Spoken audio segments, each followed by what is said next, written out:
오늘도 새날을 허락해주신 주님께 진심으로 감사드립니다. 오늘 주시는 하나님 말씀 계속해서 여호수아 3장 7절에서 10절 말씀을 받들어 읽겠습니다.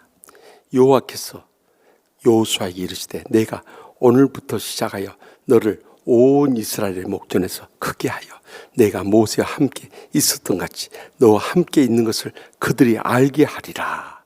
너는 언약궤를 맨 제사장들에게 명령하여 이르기를 너희가 요단 물가에 이르거든 요단에 들어서라 하라. 여호수아가 이스라엘 자손에게 이르되 이리 와서 너희의 하나님 여호와의 말씀을 들으라 하고 또 말하되 살아계신 하나님이 너희 가운데 계시사 가나안 족속과 헷 족속과 히 족속과 브리스 족속과 기르가스 족속과 아모리 족속과 여부스 족속을 너희 앞에서 반드시 쫓아내실 줄을 이것으로써 너희가 알리라. 아멘.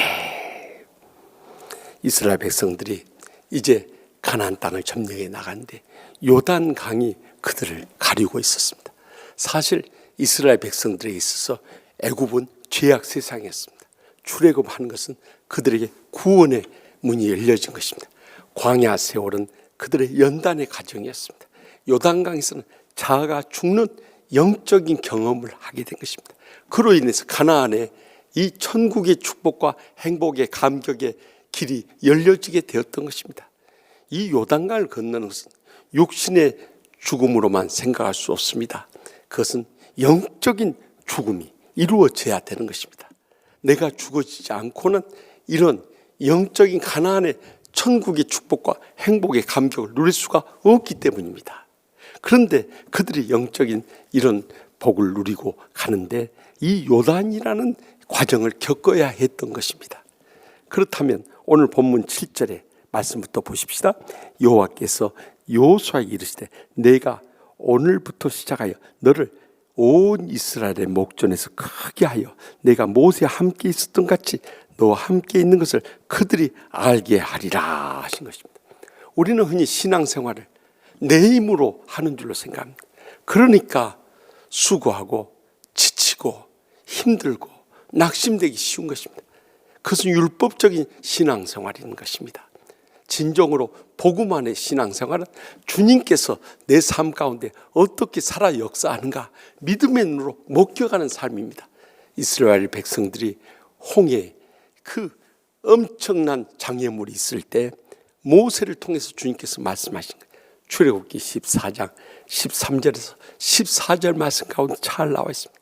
너희는 두려워하지 말고 가만히 서서 여호와께서 오늘 너희를 위하여 행하시는 구원을 보라. 너희가 본 애굽 사람들을 영원히 다시 보지 아니하리라. 여호와께서 너희를 위하여 싸우시니 너희는 가만히 있을지니라 하고 말씀합니다.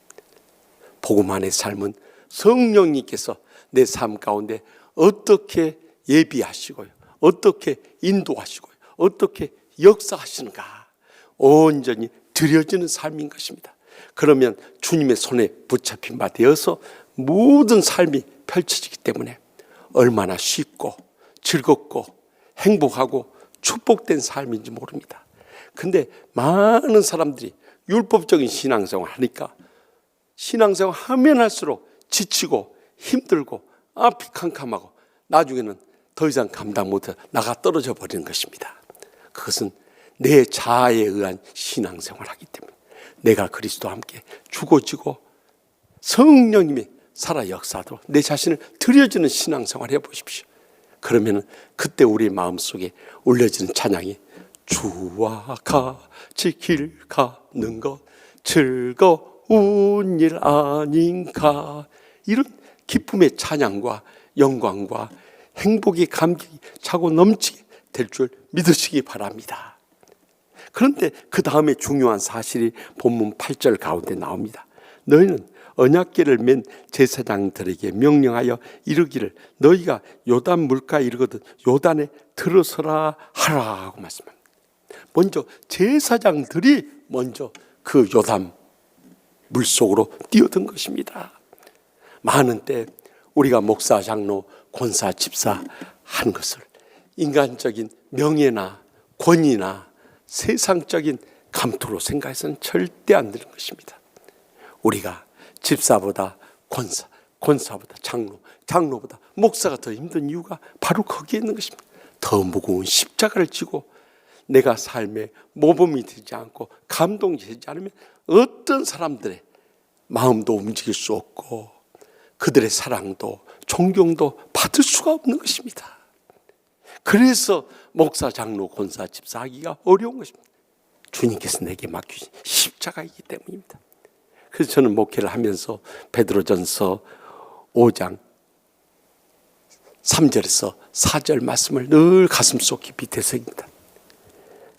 맡은 자에게 주장하는 자세를 하지 말고 약물의 본대로 그리하면 목자장이 나타나실 때 영광의 관을 얻으리라. 약물이들의 본이 되는 삶, 이것이 목회의 제일 힘든 일입니다. 설교하고 또 기도하고 신방하고 목회하는 것이 다른 게 힘든 게 아닙니다. 정말 모든 약물이들의 본이 되는 목사, 장로, 권사, 집사 하고 있는가? 우리가 더 돌이켜 봐야 됩니다. 그래야 할 때 우리를 통해서 하나님의 기적적인 역사들이 일어나게 되는 것입니다. 더 나가서 마지막 오늘 10절 말씀 다시 한번 읽겠습니다. 또 말하되 살아계신 하나님이 너희 가운데 계시사 가나안 족속과 헷 족속과 히 족속과 브리스 족속과 기르가스 족속과 아모리 족속과 여부스 족속을 너희 앞에서 반드시 쫓아내실 줄을 이것으로서 너희가 알리라 하신 것입니다. 가나안 7족속을 다 몰아내는 승리의 축복이 임할 것을 약속하신 것입니다. 이 모든 역사를 일으킨데 이스라엘 백성들이 무력이 있거나 또 힘이 있거나 또 어떤 능력이 있어서 그런 거 아닙니다. 주님 주시는 힘으로 이 모든 가나안에서의 영적 싸움에 승리했다는 것을 잊어서는 안 되는 것입니다. 우리가 평생 영적 싸움을 해나갈 때 내가 해냈다 하는 순간부터 우리는 그 영적 교만에서 다 무너지고 마는 것입니다. 그래서 빌립보서 4장 13절 말씀까지 내게 능력 주신 자 안에서 내가 모든 것을 할 수 있느니라 하고 고백해야 합니다. 거기서 강조되어야 할 말씀은 내게 능력 주신 자 아니라는 단어인 것입니다. 저는 43년 목회를 하면서 늘 마음속에 그 고백을 하곤 합니다. 내가 시카고 한인연합장로교회 목회도 성공적으로 이루고 또 치유하는 교회도 이렇게 성장하는 목회를 했다. 한 번도 그렇게 생각해 본 적이 없습니다. 제가 할 수 있는 것은 아무것도 없었습니다. 날마다 순간마다 엎드려서 그렇게 기도했습니다. 하나님 아버지, 마른 막대기만도 못하고 썩어가는 구더기만도 못한 제만 인생이지만 주님이 써주신다면 주님 저를 통해서 영광고도 주시옵소서 내 자신을 드려주는 훈련만 평생을 해온 것입니다. 그런데 하나님 아버지께서 부족한 종을 불쌍히 여기시고 여기까지 오도록 인도해 주셨습니다. 우리의 신앙생활의 문제가 무엇이라고 생각합니다. 내가 살아서는 안 됩니다. 내가 온전히 드려지기를 원합니다. 그때 주님의 손에 붙잡힌 바 돼서 성령의 기적적인 역사가 우리를 통해서 나타날 뿐만 아니라 그것이 하나님 아버지께 큰 영광이 되고 우리에게 큰 복이 될 줄 확실히 믿습니다. 기도하십시다.